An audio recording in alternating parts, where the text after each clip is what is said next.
Sarah Jenkins was a woman who seemed to have it all: a loving husband, 2 beautiful children, and a thriving career as a teacher in her hometown of Cedar Grove.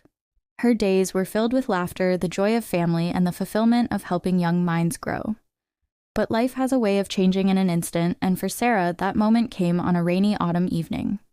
It was a Friday night, and Sarah was driving home from a parent-teacher conference when she received a call that would shatter her world. Her husband, Mark, and their 2 children, Emma and Jack, had been in a car accident. A drunk driver had run a red light, colliding with their vehicle. Sarah's heart sank as she rushed to the hospital, praying that it wasn't as bad as it sounded. But when she arrived, her worst fears were confirmed. Mark and Jack had been killed instantly. Emma, her precious little girl, was clinging to life in critical condition. Sarah's world, once filled with love and happiness, was now a landscape of unimaginable pain and loss. For weeks, Sarah stayed by Emma's side in the hospital, willing her to recover. The doctors did everything they could, but the injuries were severe. After a month of fighting, Emma passed away, leaving Sarah utterly devastated and alone. In the months that followed, Sarah struggled to find a reason to get out of bed each day. Her grief was overwhelming, and the thought of facing a world without her family was unbearable.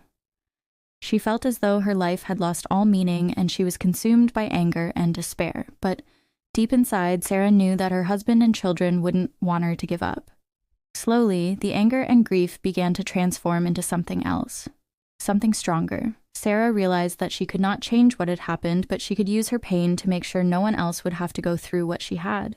Determined to honor her family's memory, Sarah channeled her grief into action. She began by speaking out against drunk driving, sharing her story at local schools, community centers, and churches. Her message was powerful and raw, and it resonated with everyone who heard it. Sarah's courage to share her tragedy moved people, and soon she was invited to speak at events across the state. But Sarah didn't stop there. She knew that more needed to be done to prevent drunk driving and to support the victims of such tragedies. She started a nonprofit organization called Emma's Light, named after her daughter, dedicated to raising awareness about the dangers of drunk driving and providing support to families who had lost loved ones.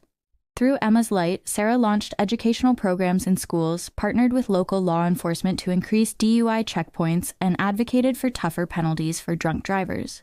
She also set up a support network for grieving families, offering counseling services, legal assistance, and a safe space for people to share their stories and heal. Sarah's work began to gain national attention. She was invited to speak before lawmakers advocating for stricter drunk driving laws. Her testimony was instrumental in the passing of several new laws aimed at reducing drunk driving incidents. What had started as a personal mission to cope with her own pain had grown into a powerful movement that was saving lives and changing communities. Over time, Sarah found that her work with Emma's Light gave her a renewed sense of purpose. While the pain of losing her family never fully went away, it was now intertwined with a deep sense of fulfillment and determination. She knew that every life she touched, every drunk driver taken off the road, and every grieving family she helped was a tribute to her husband Mark and her children Emma and Jack. Sarah's journey from unimaginable tragedy to a mission of hope and change is a testament to the resilience of the human spirit. She turned her deepest pain into a force for good, transforming her loss into a legacy that would impact countless lives. Years later, when people ask Sarah how she found the strength to keep going, she smiles softly and says, "I carry them with me every step of the way. This is for them." And so, Sarah's story continues to inspire others, showing that even in the darkest of times, there is light. Through her courage, determination, and love, she turned her pain into a powerful mission